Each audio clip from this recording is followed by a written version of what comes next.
Alright, so we're recording now, all covered in grease. I pulled the pan last night, as you saw. This is day after, I don't know when I'm posting the first video, day after I've yet to upload it. Of when that last video was recorded, and today I just got done taking the intake off, which, true to form, is a small block intake with 2 less cylinders. Now here's where things get depressing. I got the motor flipped back up, and this is what I see. That is depressing. This is gacked with rust. I mean, look at this. That's an intake runner right there.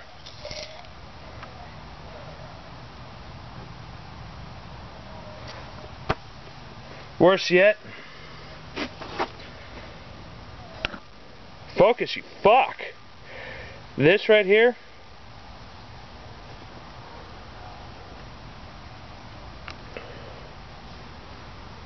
I think, because it was sitting upside down, is head gasket. Now, the good news is, I think that's minimal. First engine build, I mean, there's bubbles of rust all over the place. I mean, look at this. Just listen to that crackle. Oh, that's a lot more. Yuck. I'm gonna have to request Mike's pressure washer because I'm not gonna be able to get most of that off. I'm gonna have to see if Mike's got a pressure washer. What I'm going to do is pull the heads because I need to free up the bottom end because it don't want to move. So what I'm going to do is I'm going to pull the heads, leave the rocker arms on, which probably not a smart idea, but you make do. What the hell is that in there? What the fuck?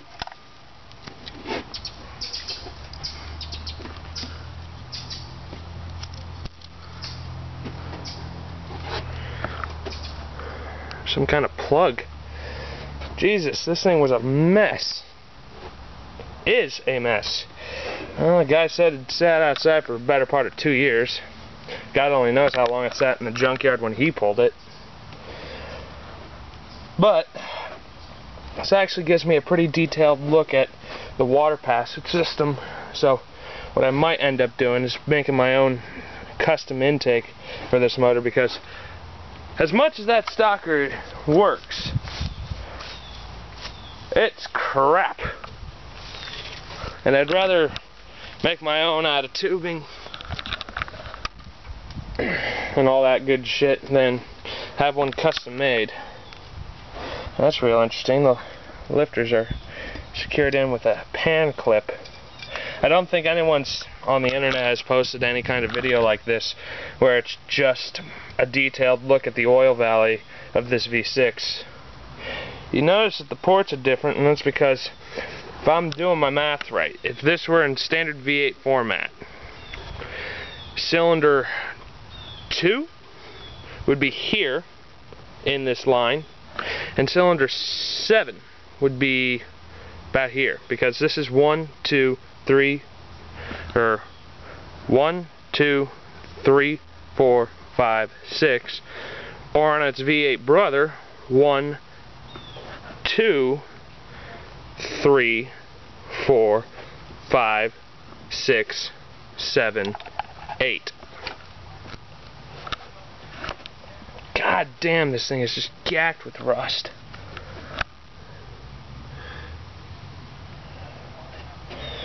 I'm gonna have to get Mike. See you then. So, update. Got some diesel fuel from my neighbor, a brush and a bucket, and he says to paint it with diesel. I really hope this works. See you in a bit. Alright, sweet, we're recording. So, where do we stand? Well, by my guess, pretty deep in some scrubs. So, I've gotten the driver's side head off, It's all well and good. And this is what I have to deal with. Ignore the paintbrush, that's to smooth some diesel around.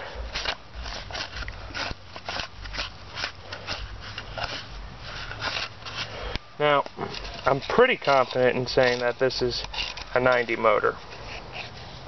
What gives me the confidence to say that? Well, Chrysler on the small blocks was always very historically good about marking and numbering them. So, wow, that's better than I can see. As you can see, it says 4233 or 4323730-V6-8, which means it's a V6 based or V8 based V6. Now under that you see another number. Now I don't know why that nut and that aren't legible, but we can make out a 2, we can make out a 1. It looks to be possibly a 5. It'll tell you what month it was made. If I had to guess, it's either March or January or February of 1990. These last 2 digits, if I'm not mistaken, on small blocks anyways, denote the year. In which case, if my guess is right, then that means that this is in fact a 90 motor, which is good for me because that's an LA block. And if I'm right, and I hope I am, that means potentially I can bore this out. Again, I have to hit it with a Magnaflux to find out what's going on. Now, once I do that, then I can find out. What's nice about this is that this motor, if my math is correct, because I haven't looked too much at the specifics of the bottom end, but this bottom end has 4 bearing caps. Right at the start of the motor,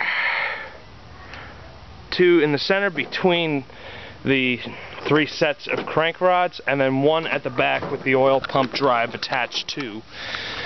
Now, if my math is right, and I hope my math is right,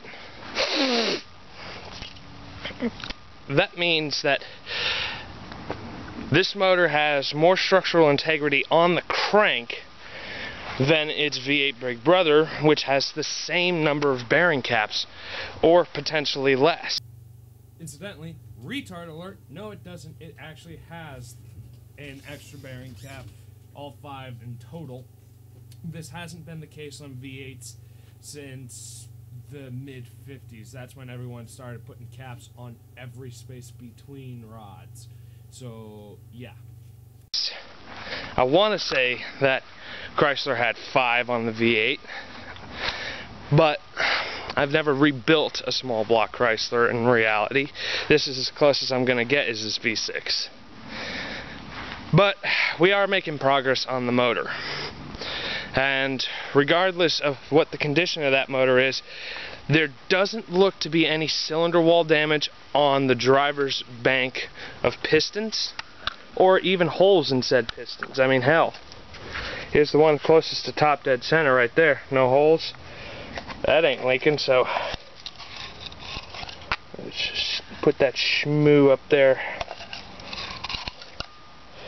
Also, AV, if you ever wanting to know how it's going down here in the south, fuck bud, that big old orange guy, Trump, he's a scary guy, you know? Fucking Christ. But doesn't seem to be any holes in these guys, so that's a good thing for me anyways. I did make a slight error though.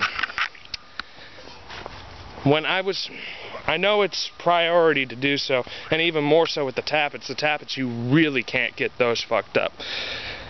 But if I remember my engine rebuilder's etiquette, you really should make sure to keep track of which rods go where, because they wear differently, and you don't want to change the position of them.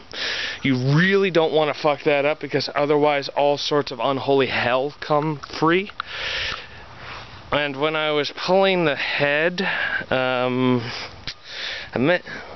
may have fucked up, because when the head came out, the rod stuck to the rocker arms and came up with it, and it was going whether I wanted to or not, and there was no way of stopping it at that point, and I made a mistake there. But at the same time, it's kind of hard not to have that mistake be made, because unless you're able to pull the rocker arms assembly off, which I figured I'd not do because for the sake of simplicity, because I could get to the bolt heads no problem. There was no impedance whatsoever, so there was really no need to do so.